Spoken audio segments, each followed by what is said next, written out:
We are going to jump in because it seems like we have a good amount of people who have already joined. I know a lot of you are likely joining us on your lunch break today, so we want to make sure that we're making the most of it. So welcome. My name is Haley Soprano, and I'm a senior professional services consultant at Tracker. I will be hosting today's webinar with our two lovely panelists who we'll get to in a couple moments here. First of all, thank you again for taking time out of your day to join us. We're really excited to have everyone here and help you walk away being able to be an influencer negotiation pro. The goal of today is to really help you understand from both the brand side as well as the influencer side what you can do in order to be more confident in having these conversations when it comes to negotiating. First things first, for those of you who are maybe not as familiar with Tracker, we are an influencer marketing platform that powers the largest brands' influencer marketing programs, including L'Oreal, Shiseido, Michelin, and so many more. I would love to introduce our panelists today that I have personally had the joy of working alongside. We have mega influencer Katie Beth here, better known as Cappy Bears on social, as well as Maddie Chambers from L'Oreal, who works on Maybelline and is a influencer marketing social strategy director and guru. So Katie, I'll hand it over to you to introduce yourself first, and then we'll dive in. Thank you. Okay, so I'm Katie Beth Meebner, and I have been an influencer, I guess, for about 3 years now. I started off as one of the people who downloaded TikTok during quarantine, and then it grew from there. I actually have been full-time an influencer for a little over 1 year now, which has been really exciting. Funny enough, I actually come from a corporate background. I have my master's in business, and I spent the first 5 years of my short career working in supply chain in healthcare, in the healthcare space for Fortune 100. And what's really interesting, I think, about that, and why I'm going to bore you guys with those quick details, is that I was able to really hone in on those skill sets and pivot it to my negotiations for my role now as an influencer. I did a lot of contract management, negotiation, portfolio management, account management. So I wore a lot of hats, and I was negotiating contracts on behalf of hundreds of hospitals across the country and strategic sourcing initiatives. So I think that really was able to set me up with the proper skill sets to really make that pivot and be an influencer full time. And I guess that's probably one of the reasons why I managed by myself. And that's my experience. I would say just with the content I create, I'm really big into self-care while sharing the love of my 2 animals that I have. I have a cat named Cappy and a rescue dog. We just adopted him 2 months ago. His name's Hadley. So I like to share our daily routines and the joy it brings. And that's it. I love it. And I am Maddie Chambers. I am the Director of Influencer and Social Strategy for Maybelline New York here in the US. I've been with the brand, gosh, this summer it will be 9 years. So I've had a lot of experience in managing all of our influencer campaigns, trips, initiatives, you name it. I have done it over the course of those 9 years. So I'm super excited to be here on this call and have this conversation. Awesome. Thank you both. And with that, we are going to dive into today's topic of becoming an influencer negotiation pro, getting to know some of the do's and the don'ts of negotiating when it comes to influencers. So again, welcome. You are definitely in the right place if you feel like this over here while you are negotiating with influencers. But hopefully today, at the end of this, you are going to leave feeling so much more empowered, confident in having these conversations. And we're really excited to just dive in and share these tips with you. All right, so influencer negotiation tip number 1. So don't approach this as a transaction. Do, however, approach it like a partnership. And we're going to have Katie Beth speak first to some of the green and red flags that she has come across in her time when working with different companies from an influencer perspective, and when it comes to negotiating and talking about compensation. And also hearing of any examples of brands, Katie, that you've worked with again because the negotiation went so well and you really felt like it was a true partnership. Sure. Thanks so much. That's a really good question. I am a huge optimist, so I'll start off with the green flags. I think for me, I'm definitely a people person, and I'm always trying to find ways to relate to people. So I have found that for me in my, I guess now 3 years of experience, which sounds so crazy to think, my best negotiations are with brands that actually kind of see me at a human level, and we have that human connection. I think that having that, I know it's like, you don't have business with personal, but I think there is a level of decorum you can still have and maintain with a brand partner to where everyone's on the same page and on the same team, and it's actually fun to work with. So I actually recently, this is a really good example. It was recent too, from I guess December of 2022. I had a really good experience just building a relationship with a partner that initially it wasn't meant to be. I don't think it was meant to be a partnership, but it ended up evolving into one because I think that we all started off just on really good terms of just getting to know each other. So it's funny, I was actually on Tracker Studios and I saw where there was you can apply to be just like part of a creator program where you get gifting or something. And I'd never done it before, but I saw where CeraVe had like a 2022 program. So I applied, just kind of like threw my name in the dark and submitted and never really looked back. But it turns out that actually the lady who manages that account, she actually followed me and knew my account and loved my pets. And so what initially started off as just her connecting with me and sharing our love for animals, it eventually evolved into, well, how can we actually like put, my love for animals into working with your brand and advocating the products and having it integrate into my brand. And I don't know, I think that the reason the conversation for negotiating went so well is because we already just had like a really good common connection and groundwork that was already put with just getting to know each other without any kind of strings attached. We really just like talked at first just because we liked animals. And so I just feel like if you have that like connection with someone, it just makes it so much more fun to work with, and you can ask the harder questions when it's the right time. So I really think it's just really important to just make sure, like, at the end of the day, like, we're all humans, and make sure you are working with the people that you enjoy working with. I think that's really important. And then, gosh, red flags. There's so many, but I think for me, consistently, what I see as the most red flag is if you're in the middle of maybe a negotiation and there's a really long gap in communication. And I find myself that I'm having to continuously follow up more so than it's necessary. It almost seems like I'm really going out of my way to be like, is this still on? Is this still working? And I kind of feel like it's less two-sided at that point, because I like to think that if the agency or if the brand wants you, like, they want you. It's like when you're dating, if they like you, they like you. And if they don't, like, it's pretty obvious there's like this tall tale signs. So it's kind of hard sometimes when you have to really go back and forth and just like really take a step back. Like, is this really working out? Like, this isn't a fun, like, it's not fun having to go out every week asking, like, is there an update? So I just think that red flags for me is just those really long gaps where you don't feel secure. I think for me, it's all about feeling a sense of security in a negotiation. So I definitely like to use that as a frame of reference. And then also, if a brand doesn't want to negotiate any of the usage or any of the terms that maybe just might not be totally aligned with you, if there's zero room for wiggle room in negotiation on terms, I think that also is possibly not in anyone's best interest, because you also want to make sure everyone feels comfortable at the end of the day with what they're moving forward with.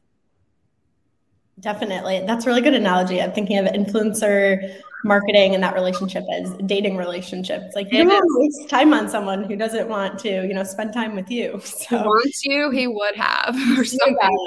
Exactly. Maddie, from your perspective on the brand side and working at Maybelline, what are some tips that you have for creating some of these more meaningful relationships and, really partnering with influencers on this level that goes beyond just transactional, but a true partnership? And have you seen any really positive effects from these more meaningful partnerships, whether it's more content creation from them that they're doing because they're just such a true loyal brand advocate, more creative kind of trust in them? What are some of your tips for that? Yeah, I think Katie Beth actually, kind of hit the nail on the head and I'm glad that you started with that. But for me, since the get-go, when I started in influencer marketing, fostering the one-on-one relationships with creators, I think is the most important thing a brand can do. Again, it's very similar. We're using, I guess, the analogy of dating throughout this panel, but think about dating on a dating app. If you're messaging with someone back and forth on the app, are you going to say right away, oh my gosh, I'm going to be like, yes, I'll be your girlfriend? Probably not. You're probably going to want to have some interaction on a more personal level, be it a phone call, a Zoom. I always push for that in person. So can you have a coffee or a lunch or a dinner with them to just get to understand who they are? Because I think so often this space is just looked at as like, you are what your social channels are. But behind that, like, we're both people, right? I represent Maybelline, but I am a person. I have morals. I have my values. And I think those are really important for creators to understand and realize, and also vice versa for brands to realize where influencers stand in that regard. So I always say, I know it's hard in this, busy day and age. Schedules are crazy. People are in back-to-back meetings, but really finding the time to foster some sort of connection with the creator prior to engaging with them on any, paid or work basis. I also think, when you foster that relationship, someone then has a much more close relationship to the brand, right? Because they can put a face to the brand. An example is, think you have a designer coat in your closet, right? And you like the coat, you wear the coat every now and then, but it's just a coat. Fast forward, let's say you meet the designer, you have dinner with the designer. She tells you the inspiration behind the coat and the creation of the coat. She tells you how long it took and how personal it is to her.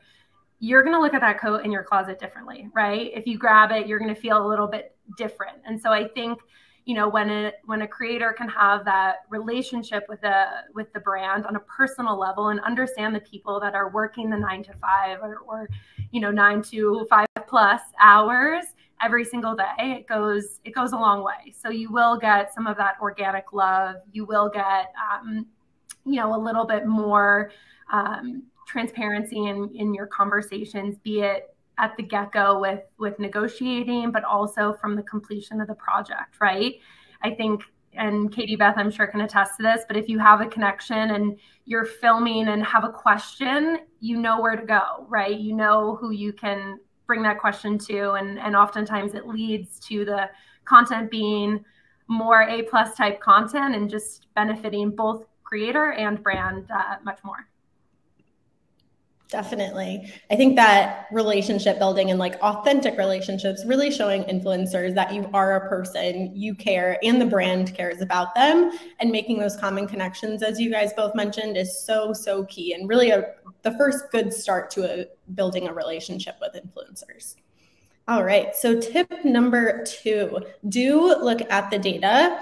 Within Tracker, if you're looking at our spend efficiency or campaign metrics, you have access to such a wealth of different data points to really help you make decisions along every step of your way with your influencers. So do definitely look at that data. Don't ignore it. Do not, however, rely on just one metric. And make sure, of course, with that, you're looking at the right metrics and the metrics that matter to your campaign and to your goals. And so with that, Maddie, when it comes to looking at different metrics, looking at the data, what are some of the different data points or metrics that you and your team look at when thinking about how you can come up with these different compensation rates for influencers? And is there also any metrics you recommend maybe ignoring or not paying as much attention to? Yeah, I think so much of the community is still focused in on the follower count, right? There's some sort of, stamp of success when you have a certain number of followers or you get the green check mark on Instagram. And, while those are amazing goals and things to have, in your day-to-day as a creator, I think from a brand perspective, it's looking at more of that like enriched engagement rate, right? How are the fans of this creator actually engaging with the content? Are they super connected and commenting, liking, sharing the content that they're, seeing on their pages? That for us is going to be more important than just, a follower count or, So I look back at a lot of the campaigns that we've done. Obviously, there's a time and a place for working with, macro creators that have those humongous followings. But I've also seen a lot of really, really successful campaigns with the smaller creators that have really great engagement rates, meaning their fans are just looking for that content and they're eager to jump on and engage with it, support, and oftentimes those engagements lead to sales. And, when you work in a product business like I do at Maybelline, that is ultimately a goal of a lot of the partnerships that we have. So looking at those metrics too, so clicks, things like that, how are the fans actually engaging with the content is going to be more important than just their overall follower count or potential social reach. Awesome. Yes, definitely very important to look beyond just the follower count and definitely make sure that you're aligning the data points that you're looking at with what you're hoping to accomplish within your campaign with those certain influencers. Yeah. And then one other thing that I will add too, from a brand perspective, that I personally absolutely love about Tracker, so the Tracker plug. I love that you can also look at the audience demo for a lot of creators.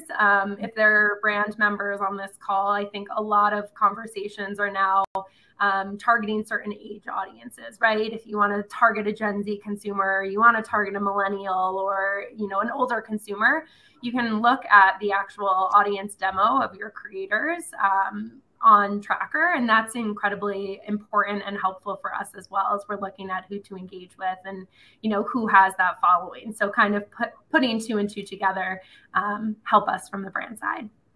Yeah, certainly. And Katie Beth, from an influencer perspective, there's obviously a lot of thought that goes into how you formulate your rates as well for brands. Is there any specific data points, metrics that you look at to help determine your rates that you go to with brands and any other factors you take into account when you're coming up with the rates that you're suggesting to brands or sharing with brands during this negotiation process? No, absolutely. I think what Maddie touched on was really important. And it feels good hearing that from the influencer side, that the vanity metrics aren't the end all be all. That sometimes I think a lot of creators can really get stuck on. I think obviously what goes into your initial rate, it's like the conversation starter. It's, your following, your likes, your engagement in the comments, but that's just kind of the surface of everything. And then when you really peel back those layers and you see, well, what kind of audience do you have? Like your audience demo, like Maddie mentioned, where are they? Who are they? What are their interests? And how do they engage in your content? So for me, I like to think that I've created this little safe space for my community where we can all talk and grow together, because I'm a work in progress myself. And so I love that. I feel like I see my creator or my community, everyone's kind of supporting everyone when there's questions being asked. So I think that it's really special when you're able to create the safe space. And that's something that also, not every creator can replicate or kind of invite that space. So something to really look out for is just, what is that overall just like invisible influence in the community? What are they like? I also think that just as a creator, it's really important that I'm realizing to really like take a step back and think, what do you add value to that other creators don't have? Like what sets you apart? And so I think for me, it's the fact that I'm sharing skincare and my love for skincare while also sharing my love for my animals in my day-to-day and the stresses of being a caregiver and things like that. So I think that there's a level of uniqueness to the work I create and just kind of that overall emotional tone that I set. And so I think just kind of the ability to be really, really authentic in your work and not in creating basically an asset that you can't probably replicate as easily elsewhere is something to really consider. Just as what other value do you bring? And then lastly, like the audience demo, I almost forgot. I think it's important to know exactly who your audience is and what they are interested in, because at the end of the day, like a brand is probably reaching out to you because of your audience. That's a really huge tool that you have open to them. And so for me, I think a huge selling point is that I traditionally was a pet account. And I love being a pet account. I love my animals, but I also love sharing beauty and self-care as well. And so I think that while the traditional beauty influencer might have, beauty followers in their community, I think for me, I have I was a pet community and a very big pet animal focused following who have evolved with time to learn to love self-care as well. So I think, just knowing what really sets you apart. And I think my audience is not the traditional beauty self-care audience per se. And I think that makes it really special because I don't even think my audience knows what de-influencing is, to be honest. So I think it's just really knowing like what do you have that makes you really unique and valuable for a brand, and to just kind of take back and think about that so you know exactly like what value you bring. Absolutely. And Katie Beth, you mentioned making sure you understand your value and setting yourself apart from other influencers, let's say. But within the influencer space, kind of like peer-to-peer, influencer to influencer, is there ever any conversations about rates and sharing, what you might go to a certain brand with for a rate versus another influencer? Is there ever any like conversation or transparency with the influencer community around rates? So I would say that I personally am I love connecting with people and I love helping by nature. I have a select group of creators, and we're all kind of in the same space.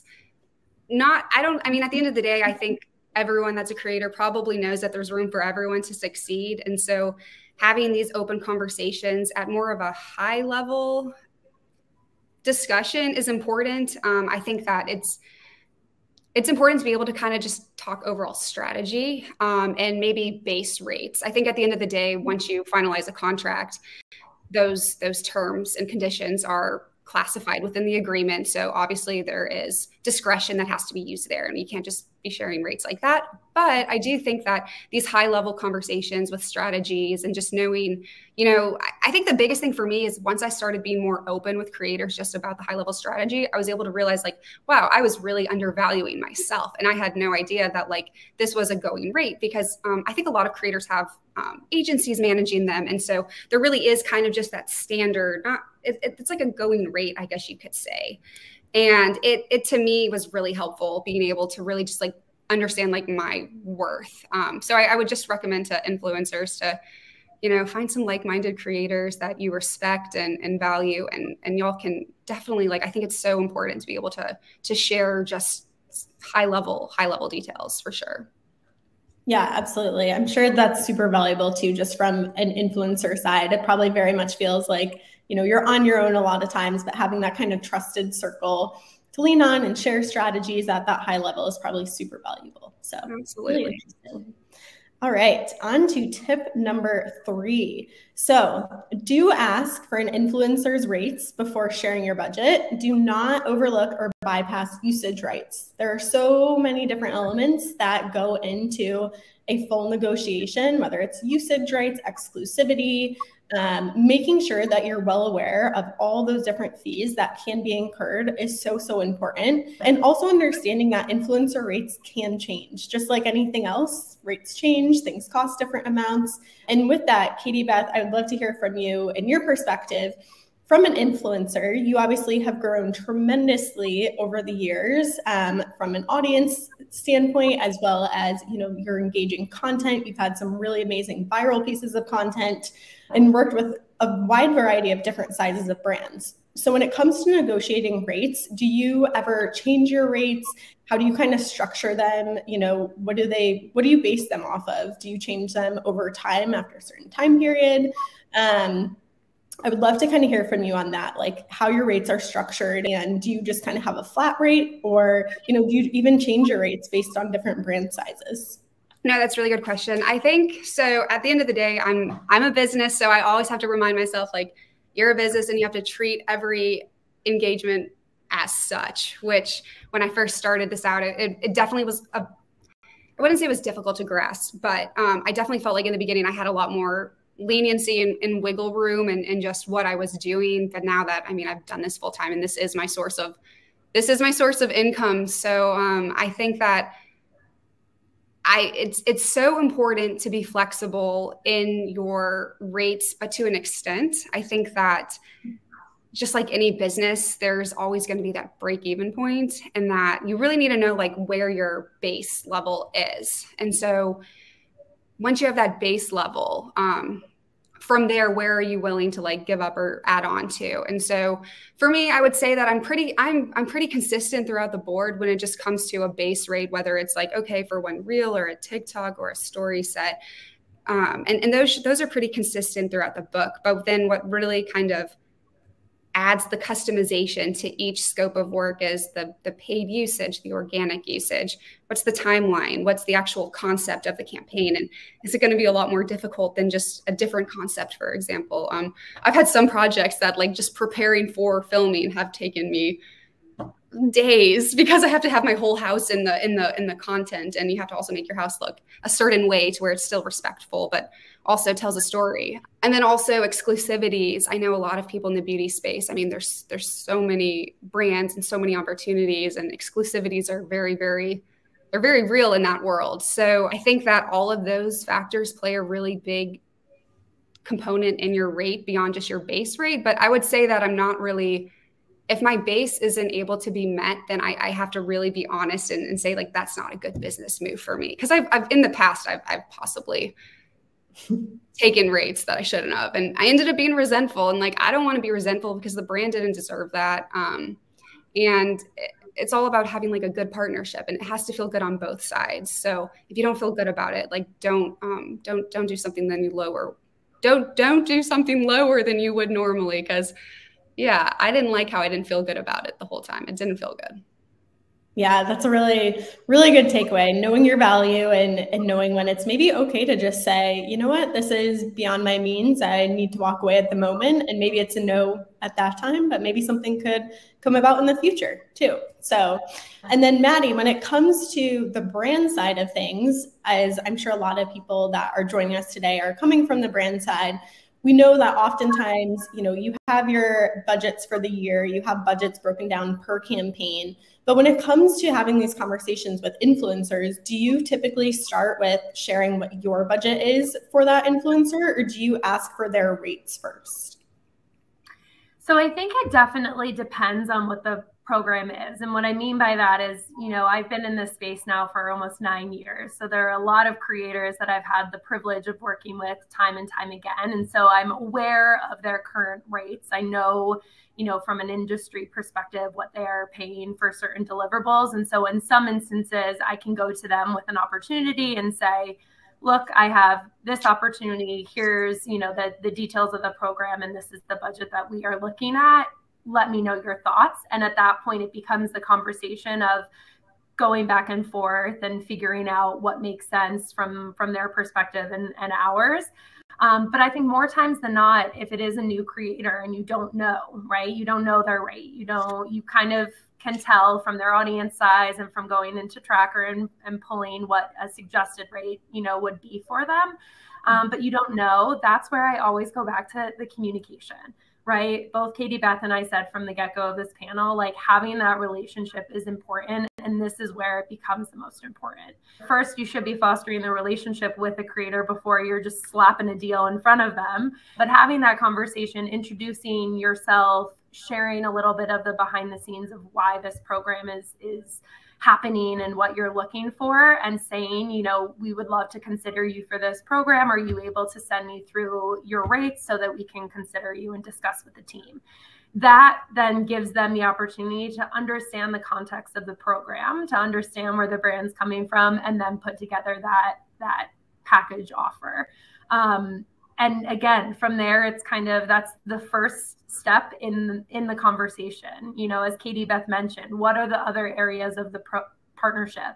Is it super easy from a filming perspective, or is it one that's going to take a bit more time and coordination? What are the usage rights? You can kind of get into the nitty gritty. So I think it kind of differs. I know I'm not really supposed to be paying attention to the chat, but I see some people asking in the chat how things change when you bring in like an agent or an agency. And so again, that also is dependent upon how the conversation is starting.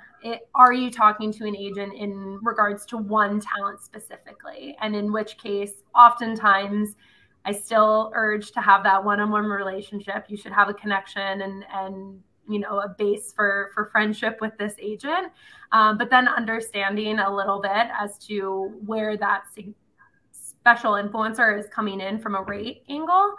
But also, if you are talking more blanket to an agent who maybe represents a pool of influencers, has a roster, you can sometimes go to them from a brand perspective and say, look, I love a lot of the talent that you work with. I'm working on, this upcoming mascara campaign. I would love to consider, a group of diverse influencers. Can you please let me know who might be interested? This is the range, the budget range that we are looking to fall within for these deliverables.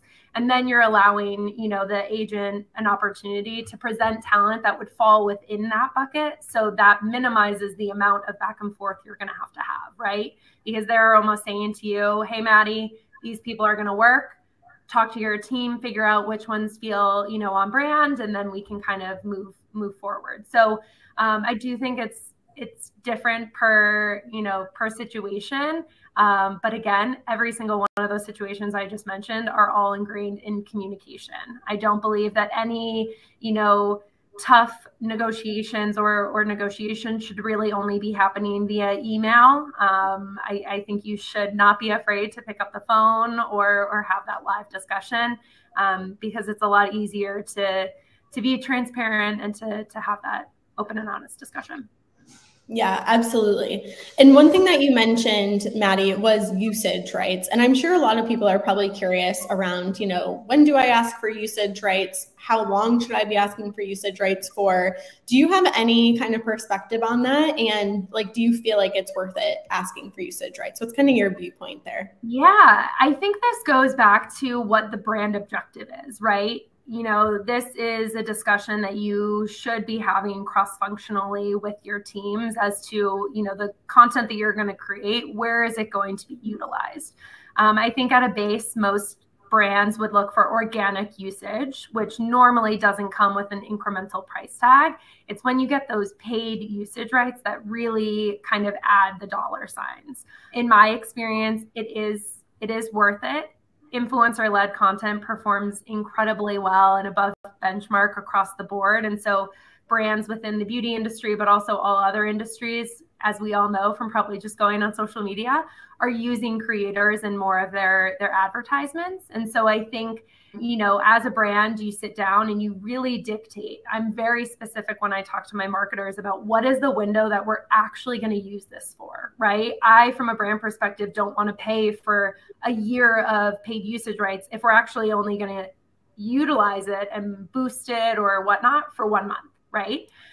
So I think first those conversations happen internally, but then as you are discussing with talent, I think that's a great way to make content work a little bit more for you. So, kind of in this conversation, if you are having trouble negotiating and maybe the rate isn't exactly where you want, are you able to look at the deliverables and say, maybe we decrease deliverables, but really increase usage rights on this one? So the content can maybe work a little bit harder for you.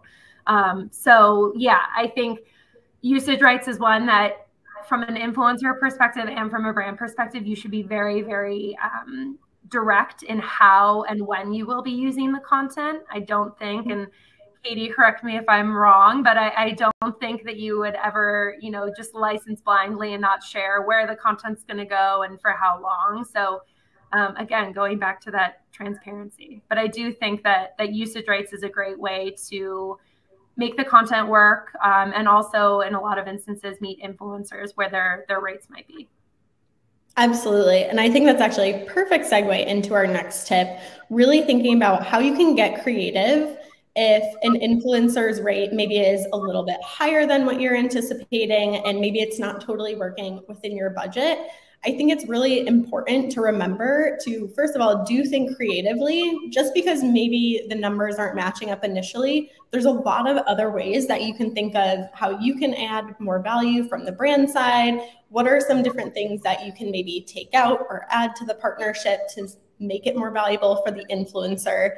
And just don't blow up because the number isn't aligned. Like we said, when Katie was talking about when things aren't necessarily a great fit, maybe just because it's not a great fit at the moment and it's a no for then, it doesn't mean that something could come about in the future.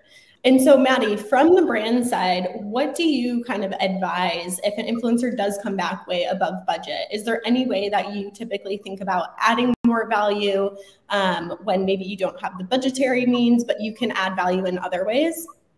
Yeah. So again, I think this is what I kind of just touched upon, looking at the overall deal, right? Looking at the program that you kind of presented the talent with. Are there certain deliverables that maybe you can decrease? And then maybe subsequently you're increasing the usage of, maybe it goes from 2 TikToks and 2 Instagrams to 1 TikTok that you actually license rights for 6 months so that it works a little bit harder for you. I also think too, a lot of times, again, through the relationship aspect of influencer management, you're able to think a little bit more creative, right? If I'm talking to someone specific for a mascara launch, and maybe for that launch, I have a set budget, but in the conversation, they mentioned to me, oh, later this year, I'm getting married, or I have this or whatever. It might actually ding, ding, ding, ring a bell for another opportunity that the brand has down the line that maybe, I hadn't gotten pen to paper yet and put names of talent that I was thinking of working with. And at that time, maybe you can then create a package deal and say, look, we really want to get you on board for this program. I understand your rates are a little bit higher. Are we able to maybe get a slight cost savings if we are to sign up for 2 programs, one this month, one in 2 months? So from a talent perspective, you have a guaranteed program and income coming that meets your financial requests. But then from a brand perspective, we're, allowing this opportunity for this influencer to come on board in more than one way. So I think in a lot of those instances, having the conversation, I also think from a brand side, a lot of times when you get a rate from talent, it's not necessarily broken out per deliverable. And so I urge brands to ask for that, right? If it comes back super high, ask talent to maybe break it out for you so you can see where is the real from that talent's perspective, because everyone, manages their own businesses differently and how they see fit. So where are they prioritizing the most budget? And sometimes that will come through and you'll say, oh my gosh, Instagram stories didn't mean anything to me. Like, great, I can take that out. Or, so being upfront about it, but asking for those clarifications and having that discussion can oftentimes help you meet where you're a little bit more comfortable while also being respectful of the creator and where they want for the partnership to land. Absolutely. I think those are all really good tips, and just really thinking, how can you get creative? What can you do? And again, going back to that idea of when you have that really solid, meaningful relationship with those influencer partners, I think it's so much easier to have these conversations of, what else can I provide you from a value standpoint? Which, Katie, I'd love to hear from you when a brand does come back to you and the rate is lower than, what you were hoping for.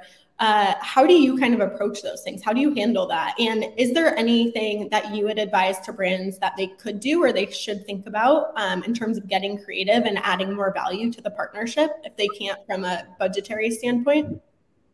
Sure. Well, first of all, I feel like everything you've said, I'm like, you sound like the perfect partner to work with. Literally everything you're saying is like music to my ears. I'm like, that's like the offline after this call, girl. Conversation.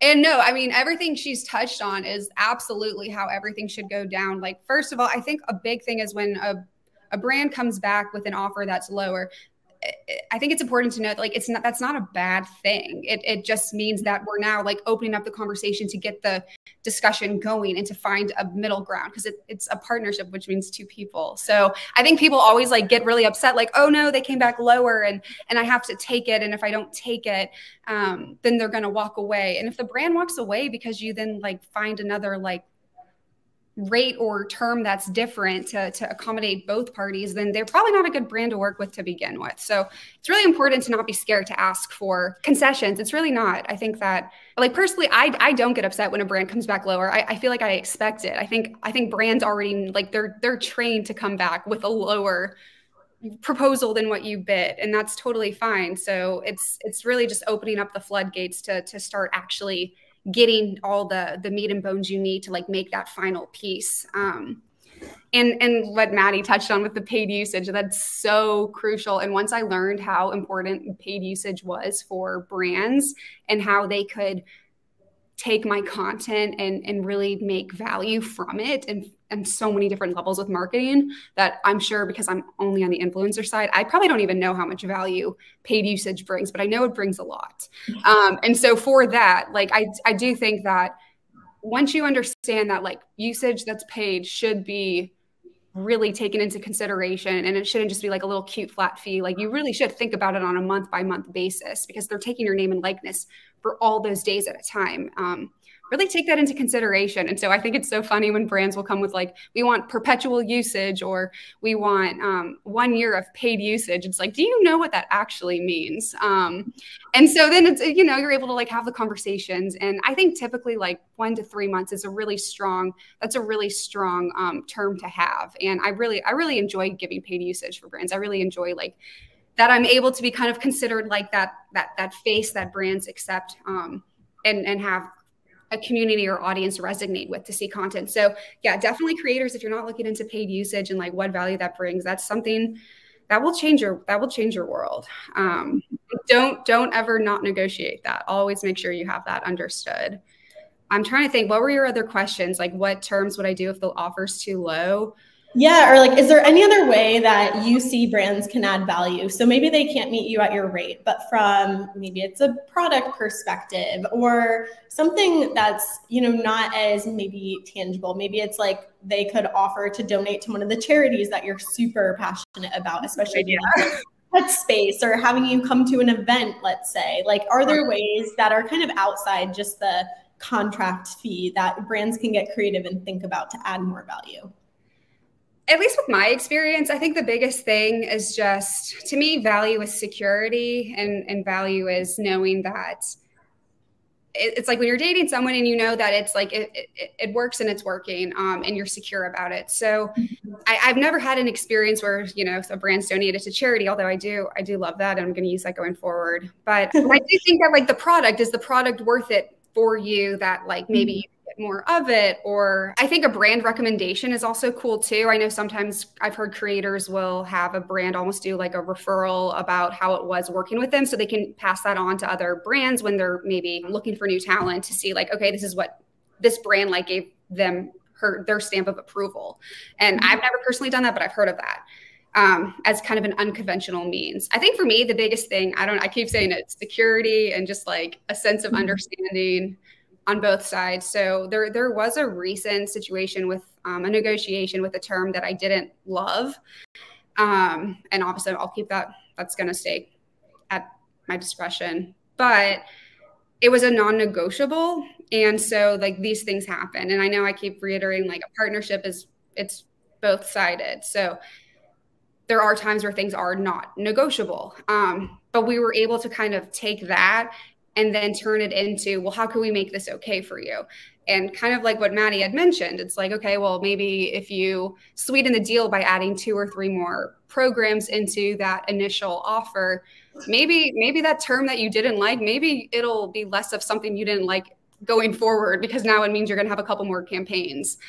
And so that was kind of cool seeing that come into play, because like I said, like it was such an honest conversation, and you really can't have these conversations if you're talking to someone on such a transactional basis, which honestly makes it so hard sometimes when you're dealing with agencies and they're, you know, advocating on behalf of the brand. And so there's so much communication and gaps. And I know it can take a long time to navigate just the nuances of corporate culture and discussing all these things with each said party. There's so many moving parts. So I will say there are agencies though that, like, once they're on your side and they advocate for you, like, it's very open and transparent. So I just think, yeah, just really have those open conversations and get creative, and just know that, like, if someone gives you an offer, like, you can ask for more or less or change it around. Like, nothing really should be set in stone, because by being able to share like what you can bring and the value, and like reframe like the initial scope, like that shows that you know what you're doing, which is why they're hiring you in the first place. So that's just kind of my food for thought. It's just always make sure you know like what exactly your value is, what you can bring, and then that way, because ultimately you want to do your best work for a brand too. So absolutely. Awesome. Great tips, Katie Beth. All right. And to wrap it up with our final and fifth tip. So throughout this conversation, we've talked about how to start a negotiation, build a meaningful relationship, how to handle some of those tough parts of negotiating, getting creative. But lastly, there is sometimes where it just isn't a great fit at the moment, and you do have to unfortunately walk away sometimes. So tip number 5, do know when to walk away and don't force it. So bringing back the dating analogy here, there's, times where maybe you're dating someone for far too long and you knew months ago, this really is not the greatest fit for me. And you have to walk away. You can't force it anymore. So Maddie and Katie Beth, whichever one of you would actually like to go first, how long do you typically let a negotiation go on for? And when do you know it's kind of like final straw, okay, I need to do the breakup and walk away?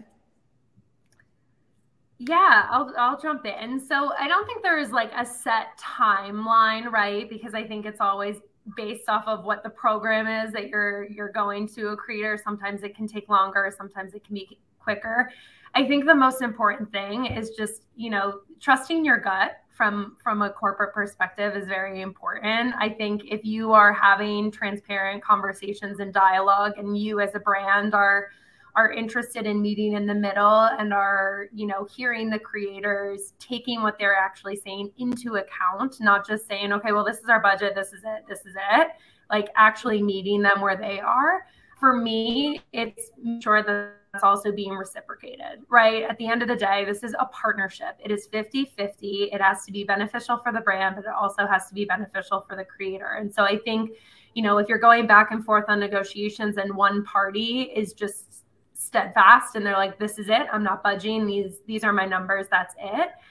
As Katie Beth mentioned earlier, that's not necessarily someone that you really want to be partnering with, right? That's not someone that seems like they're interested in the longevity of this relationship beyond just this one contract.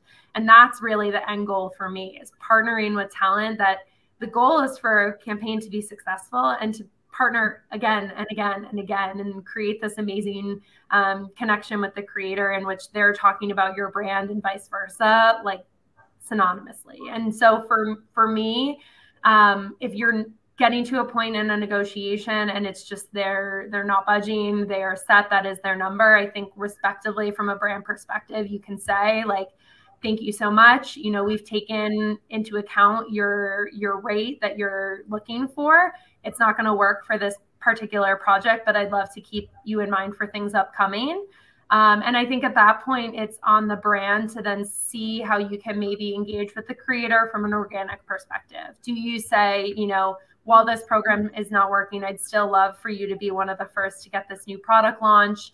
Do you send it along with some, for Maybelline, we have Maybelline merch. Do you include merch with it? Whatever it might be. Just to say, like, look, we are still here. We're still interested in partnering potentially in the future, albeit this did not work out. And I think at that point, it's on the brand to see, does the creator, I don't want to say put their money where their mouth is, but like if they're interested in working with you and they want for you to meet you where their demands are from a financial perspective, the hope is that they would also, be interested in potentially supporting the brand organically, or, would follow up with you in a month and say, look, I know we didn't have that last partnership work out, but I'm still interested. Is anything upcoming that maybe meets my rate card a little bit more? So again, I think it's different on each case by case basis, but at the end of the day, have that conversation, be transparent and be honest. And when you're honest, it's very hard to have, hurt feelings on either side if you do so respectfully. Absolutely. And Katie Beth, anything you want to add before we jump into the questions here about knowing when to walk away and leaving on a good note with different brands?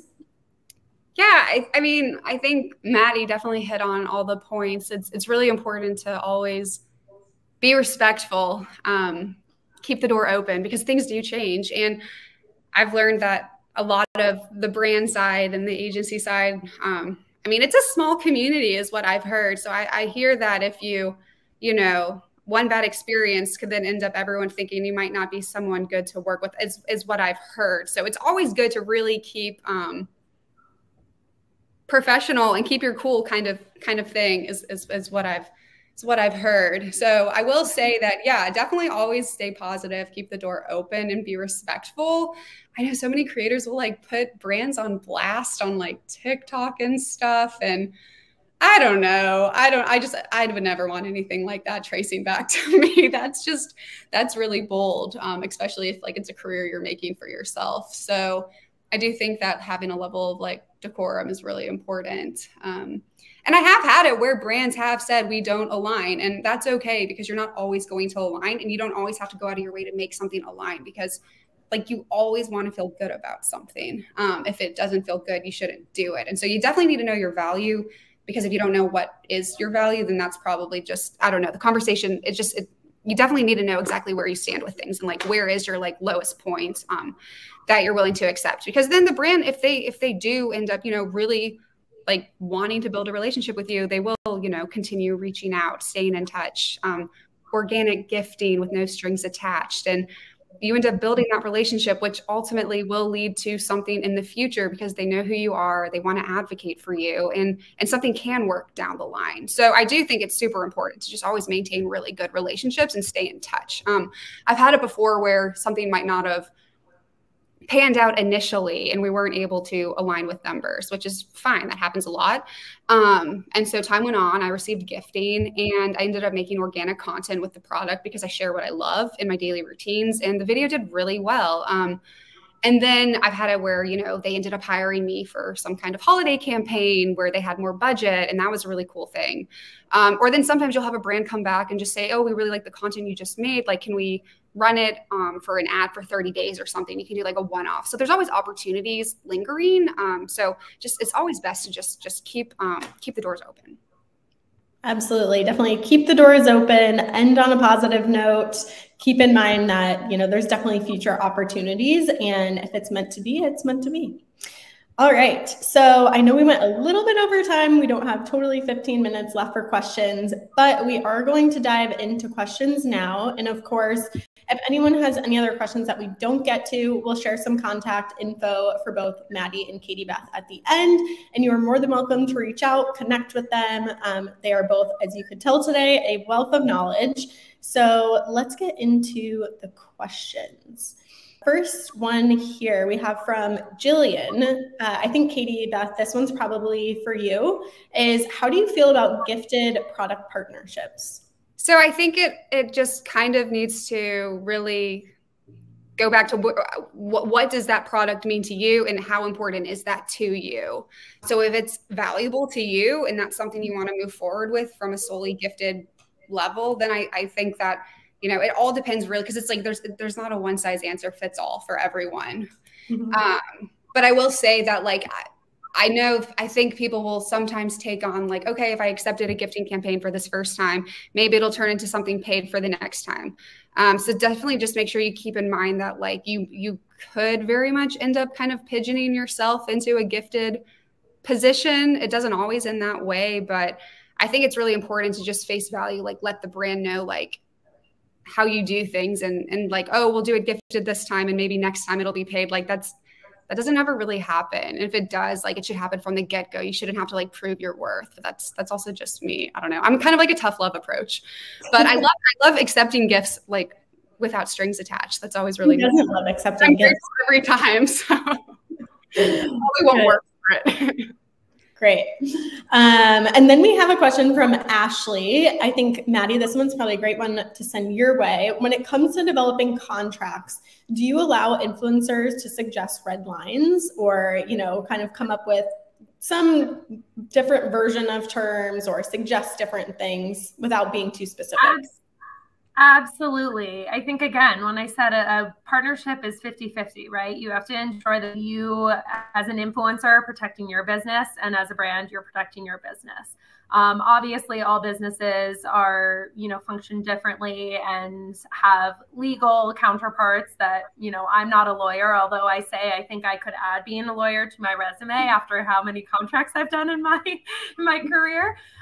But with that said, we always are open to receiving red lines. There are certain terms from a business perspective. Again, this differs brand to brand, company to company. But there are certain terms that you know, we can meet in the middle on. We might not necessarily be able to accept every single red line, but again, I am always someone who takes a look at what the influencers are coming back with concerns at. And again, I think when you get into redlining, that's a great time as well to get on the phone. A lot of times, some of the things that come back as red lines aren't even necessarily like specific to this partnership and really don't have a lot of importance as it pertains to maybe what the deliverables are. So having that open conversation, I think, is important, especially when you even get into the contract process. Definitely. And Katie Beth, for you, Rachel is asking, is it offensive to ask influencers for the rates for just purely content creation? Is that like UGC?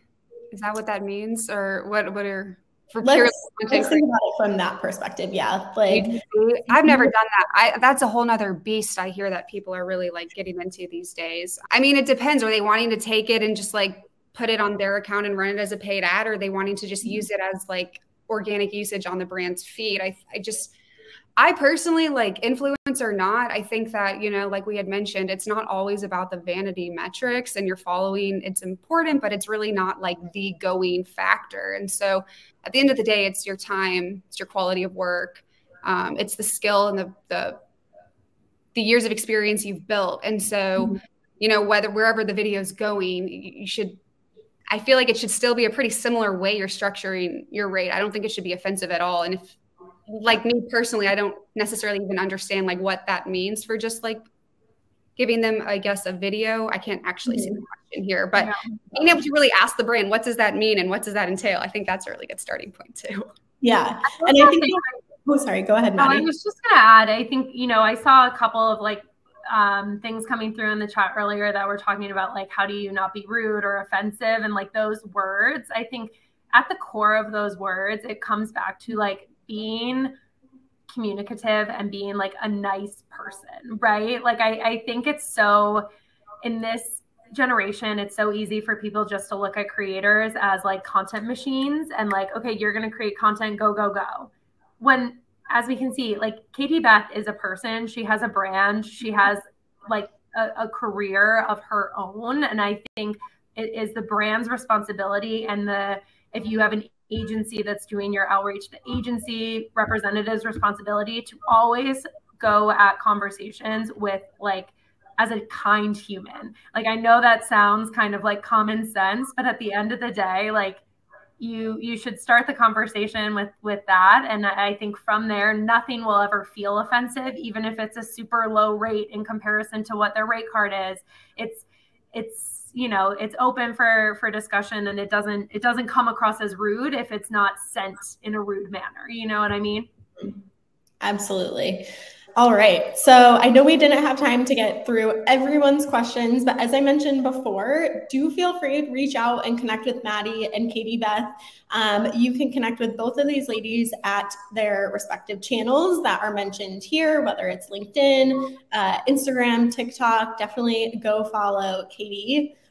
Cappy Bears. You will not be disappointed in her content with her animals, Cappy and Hadley. They will for sure brighten your day. So definitely go give them a follow. Great resources, both from a brand side and influencer side. And then just to kind of finish up here, I just want to say thank you to everyone who joined us today. You know, we so value your time and hope that everyone was able to walk away from this session feeling so much more confident and having these conversations about negotiating with influencers. And then thank you so much, Katie Beth and Maddie, for taking time out of your day. I know you guys are both so busy, have so much going on, but we so appreciate it. And I think it's so refreshing and just interesting to hear both the brand and influencer perspective on this conversation. And then lastly, if anyone is here and is interested in learning more about Tracker, getting some more resources and tips for building your influencer marketing strategy, feel free to follow along with Tracker on social, as well as connect with us on LinkedIn. And for anyone who is located in New York City, we do have a great event coming up on April 12th. It's called Impact NYC, and it will be happening at 2 p.m. on April 12th at the Blender Space. So you can go to tracker.com, save your seat, and we would love to have you. So thank you, everyone. We really appreciate you joining us today, and have a great rest of your day. Bye. Thank you.